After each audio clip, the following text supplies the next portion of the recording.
Welcome to my channel guys.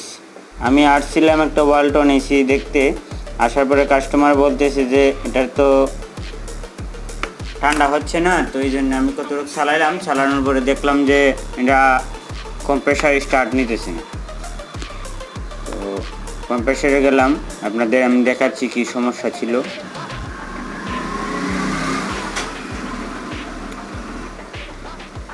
প্রথমে আমরা কাভারটা খুলে নিলাম, নিই ফ্রন্ট প্যানেলটা। ফ্রন্ট প্যানেল খোলা হচ্ছে, ফ্রন্ট প্যানেলটা খোলা হচ্ছে। আমি খোলার পরে দেখলাম যে এটা অ্যাকচুয়ালি কম্প্রেসার টার্মিনালের একটা ক্লিপ পুড়ে গেছে।